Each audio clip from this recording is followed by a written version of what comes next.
तो अचानक राधिका मौसी को किचन से कुछ गिरने की आवाज आई। उन्होंने बाहर निकल के देखा तो किचन में उन्हें कोई सफेद साड़ी में दिखा। वो चीख पड़ी, हे भगवान, आलतू जलाल तू आई भला को टाल तू, आलतू जलाल तू आई भला को टाल तू। राधिका मौसी को चीखते सुनकर श्रवण बाहर आता है भागते हुए। अरे माँ, क्या हुआ? क्या देख लिया? दादी माँ आ गई क्या सपने में? अरे बेटा, रसोड़े में देख तो कौन है? श्रवण रसोड़ी में झांक कर देखता है और उसे कोई नहीं दिखता अंदर। अब रसोड़ी में तो कोई नहीं है माँ। कोई सफेद साड़ी में नहीं है क्या? नहीं माँ, कोई भी नहीं है। चिल्लम चिल्ली की आवाज सुनकर काजल भी वहां आ जाती है। अब क्या हो गया माँ जी? अरे बेटा, रसोड़ी में एक चुड़ैल थी सफेद साड़ी में। अरे क्या कर रही थी वो अंदर? अरे बताया नहीं, कल आएगी ना तो पूछ लूंगी। चुड़ैल जी, आपका क्या प्लान है? माँ जी, रात बहुत हो गई है, आपने कोई बुरा सपना देखा होगा, चलिए सो जाइए। राधिका मौसी सोने तो चली जाती है पर उनको रात भर नींद ही नहीं आती। वो कुछ भी उलझुल बातें सोचने लगती है।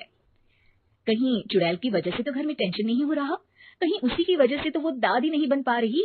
सुबह जब राधिका मौसी रसोड़े में छानबीन करती है तो पाती है कि नींबू का अचार गायब है। चुड़ैल नींबू का अचार ले गई, मुझे तो ठीक नहीं लग रहा कुछ। चुड़ैल को भी पता है कि जिंदगी का असली मजा तो खट्टे में ही है। राधिका मौसी झट से श्रवण को फोन कर देती है। बेटा, मुझे समस्या समझ में आ गई है, हमें एक तांत्रिक की जरूरत है। अरे क्या बोल रही हो माँ, तांत्रिक की क्या जरूरत है? आप पूजा पाठ तो कर ही रही हो ना। आलतू जलालतू मंत्र सारे फालतू जैसे कुछ मंत्र पढ़ो, चली जाएगी अपने आप चुड़ैल। अरे नहीं बेटा, कभी चुड़ैल को कम नहीं समझते। अरे तुझे पता भी नहीं चलेगा कि कभी वो छल करके काजल की जगह घर की बहू खुद बन जाएगी। क्या माँ, कुछ भी बोल रही हो? कहाँ काजल और कहाँ चुड़ैल? वैसे एक बात बताओ, काजल को अगर गाने के लिए बोल देना तो चुड़ैल काजल की आवाज सुनकर घर तो क्या धरती लोग छोड़कर चली जाएगी।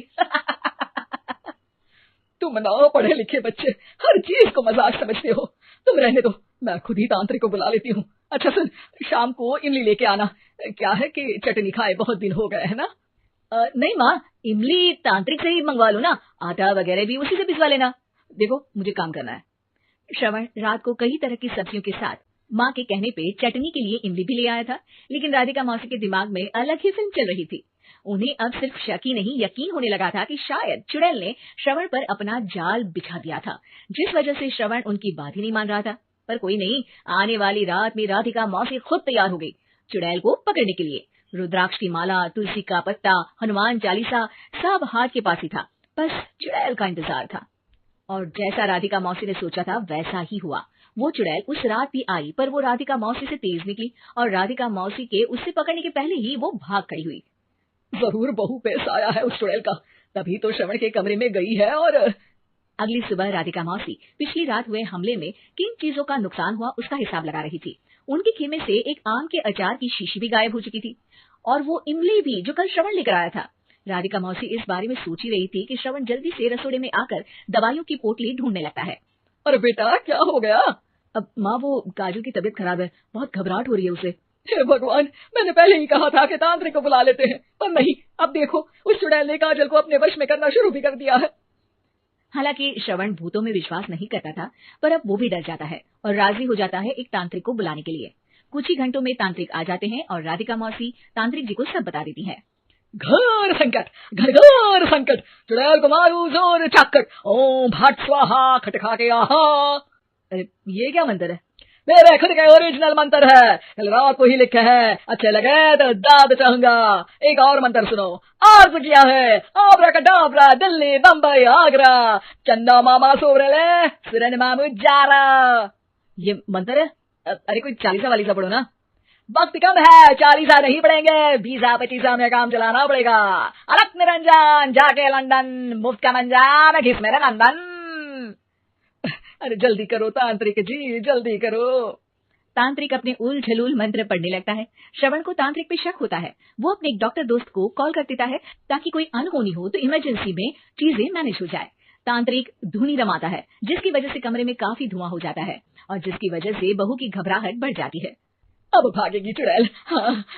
बहू खांसते हुए धुएं से बचने के लिए बाहर चली जाती है। अरे भाग रही है, भाग रही है। पीछे पीछे श्रवण भी जाता है। बहू एक सोफे पर बैठ जाती है। तभी डॉक्टर दोस्त आ जाते हैं और श्रवण को पानी लाने के लिए कहते हैं। थोड़े चेकअप के बाद डॉक्टर कहते हैं, मेरे हिसाब से जाप का काम पूरा हो गया है। क्या मतलब? अरे कुछ भी नहीं माँ, कोई चुड़ैल नहीं है, खुशखबरी है, अब दादी बनने वाली है। मगर वो सब अचार के डब्बे। श्रवण दोनों अचार के डब्बे अपनी माँ को दिखाता है, जो कि उनके बिस्तर के नीचे छुपे हुए थे। आपने सही बोला था माँ, वो चुड़ैल काजल ही थी जो खट्टा खा रही थी। हमें कल ही पता चला, पर हमने आपको ये तांत्रिक वाला काम करने दिया ताकि आपको भरोसा हो जाए कि भूत वगैरह कुछ होता ही नहीं। अच्छा अच्छा, ये तो बड़ी खुशी की बात है, पर बेटा मुझे एक झाड़ू तो ला दे। क्यों माँ? ये तांत्रिक का भूत उतारती हूँ मैं। अब तांत्रिक राधा मौसी के डर से घर से भाग निकलता है और राधा मौसी उसके पीछे भागती है। अरे संकट ये घनघोर है, तांत्रिक मुआ चोर है।